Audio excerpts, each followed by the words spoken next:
सोचिए, अगर आप किसी मर्द से हाई हील पहनने के लिए कहें तो बदले में उसका जवाब क्या होगा?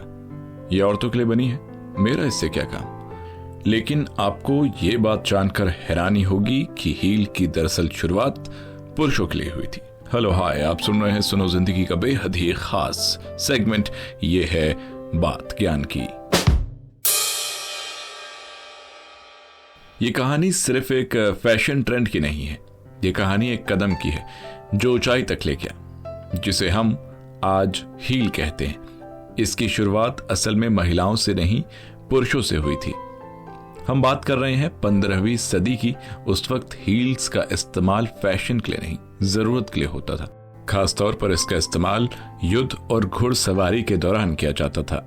दरअसल फारसी घुड़सवारों ने सबसे पहले हील्स को अपनाया था, ताकि जब वो घोड़े पर सवार हों तो उनके पैर स्टर्पस में फिसले नहीं। छोटी सी ऊंचाई उन्हें स्थिरता देती थी। लेकिन कैसे पुरुषों की हाई हील महिलाओं की फेवरेट बन गई, जानिए इसकी कहानी। एक थ्योरी कहती है घुड़सवारी के दौरान पकड़ मजबूत बनाने के लिए जूतों में लगी हील का इस्तेमाल किया जाता था। पर्शिया के साम्राज्य में इसका इस्तेमाल 10वीं शताब्दी से शुरू हो गया था।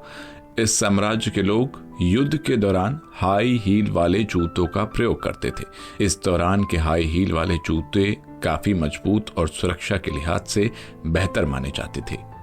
एक रिपोर्ट के मुताबिक जब 1599 में पर्शिया के शाह अब्बास ने यूरोप में अपने राजदूत भेजे तो उनके साथ ये जूते यूरोप तक जा पहुंचे। इसके बाद ऐसे हाई हील वाले जूतों का चलन बढ़ गया और कई देशों में इसका इस्तेमाल होने लगा। धीरे धीरे इसे पहनना रईसों का शौक बन गया।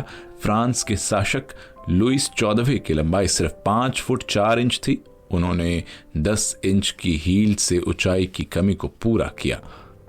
1740 तक पुरुषों ने ऊंची हील का इस्तेमाल करना बंद कर दिया था, लेकिन उस दौर में धीरे धीरे महिलाओं ने इसे पहनना शुरू कर दिया। अगले 50 सालों में पुरुषों के जूतों की हाई हील कम होती गई और महिलाओं की चप्पलों में लगी हील लंबी होती गई। हालांकि लोगों के बीच ये माना गया कि यह हाई हील महिलाओं को उत्तेजक दिखाने का काम करती है। समय के साथ कई आकार और कई डिजाइन्स में हाई हील पेश की गई। अब ये भी जान लीजिए कि पहली बार किस महिला ने इस हाई हील को पहना था, और वो एक स्टाइल स्टेटमेंट बन गया था। उस महिला का नाम था कैथरीन डी मेडिसी। 1533 में जब कैथरीन की शादी फ्रांस के राजा हेनरी द्वितीय से हुई, तब वो केवल 14 साल की थी और कद में काफी छोटी। उन्हें डर था कि लोग उन्हें कमजोर समझेंगे, तो उन्होंने इटली से खास तौर पर बनवाई ऊंची एड़ी वाली जूती यानी हाई हील। कैथरीन जब उसे पहनकर शादी में पहुंची तो सबकी निगाहें उन्हीं पर टिक गई। लोग दंग रह गए, इतनी छोटी लड़की लेकिन कितनी आत्मविश्वास से भरी। और वही दिन था जब हील्स महिलाओं के लिए पावर और क्रेज का प्रतीक बन गई। लेकिन आज हील्स को लेकर बहस छिड़ी हुई है कि ये महिलाओं को तकलीफ देती है, शरीर पर असर डालती है। लेकिन दूसरी तरफ कुछ महिलाएं मानती हैं कि हील पहनना हमारे लिए स्टाइल नहीं, स्टेटमेंट है कि हम खड़ी हो सकती हैं खुद पर, ऊंचाइयों पर, अपने आत्मबल पर। लेकिन विज्ञान हाई हील को सेहत के लिए ठीक नहीं मानता। एक रिपोर्ट कहती है कि हाई हील्स का सीधा असर रीढ़ की हड्डी, कूल्हे, घुटने और एड़ी पर पड़ता है। इन्हें लंबे समय तक पहनने से जोड़ों में दर्द के साथ मांसपेशियों में खिंचाव बढ़ सकता है। इससे शरीर में संतुलन बनाने में दिक्कत हो सकती है और पंजों पर दबाव बढ़ सकता है। हाल ही में एक खबर ये भी आई थी कि एक शहर में हील्स पहनने पर पाबंदी लगा दी गई है। इस शहर का नाम कारमेल बाय द सी है, जो कैलिफोर्निया में मौजूद है। इस जगह पर अगर आप 2 इंच से ज्यादा ऊंची और पतली हील पहनना चाहते हैं तो आपको पहले परमिट लेना होगा।